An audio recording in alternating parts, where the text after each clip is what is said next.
வணக்கம் நண்பர்களே, welcome to MMTPT real estate Chennai. இப்போ நம்ம பார்க்க வந்துடுற ப்ராப்பர்ட்டி பார்த்தீங்க அப்படின்னா ஒரு ஓல்டு ஹவுஸ் வந்து சேல்ஸ் வந்துருக்கு. வீடு வந்து டெமாலிஷ் கண்டிஷன் தான்.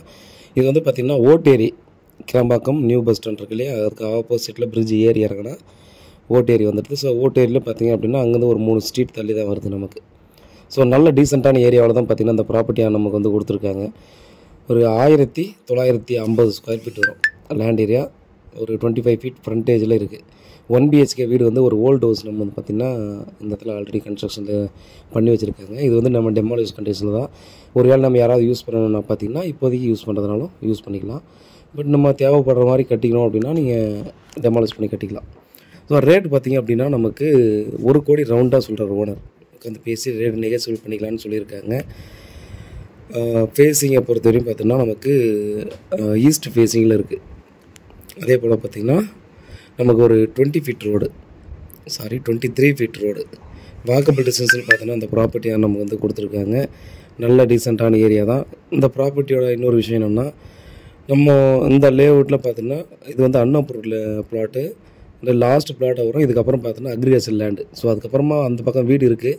பட் அவங்க ஓன் யூஸ்க்காக பார்த்தோன்னா அவங்க வச்சுருக்காங்க. ஸோ இதோட கண்டினியூட்டி பார்த்தோன்னா அந்த வீட்டுக்கும் வழி இருக்குது. பட் நமக்கு வந்து பார்த்தோன்னா ரிட்டன் இந்த பக்கம் தான் வரணும். அதனால் பார்த்திங்கன்னா அது ஒரு விஷயம் இருக்குது. ஒரு சின்னதாக ஒரு கோர்ஸ் இருக்குது அப்படின்ற மாதிரியும் பார்த்திங்கன்னா இதை சொல்லியிருக்காங்க. இது நல்லா டீசெண்டான ஏரியா தாங்க. வாக்கபிள் டிஸ்டன்ஸ் நமக்கு வந்து கிளாம்பாக்கம் நியூ பஸ் ஸ்டாண்டுக்கு போகணுன்னா பார்த்தோன்னா 1.25 கிலோமீட்டர் வரும். ஸோ அங்கேருந்து பார்த்தீங்கன்னா நமக்கு பிரிட்ஜ் ஏறி இறங்கினோடனே பார்த்தோன்னா ஒரு 500 மீட்டர் வரும். ஸோ அதுக்கேற்ற மாதிரி பார்த்தா என்ன டிஸ்டன்ஸ் வரும்ன்றதை நீங்கள் வந்து பார்த்துக்கலாம்.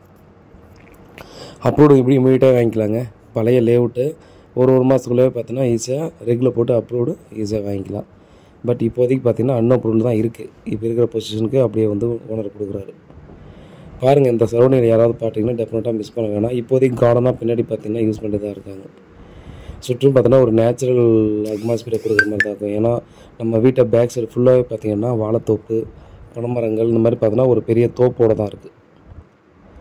ப்ராப்பர்ட்டி சம்பந்தமாக வேறு ஏதாவது டீட்டெயில் வேணுன்னா கண்டிப்பாக மிஸ் பண்ணாமல் கால் பண்ணுங்கள். கிளியர் டாக்குமெண்ட் உண்மையாகவும் நேர்மையாகவும் கூட. நன்றி.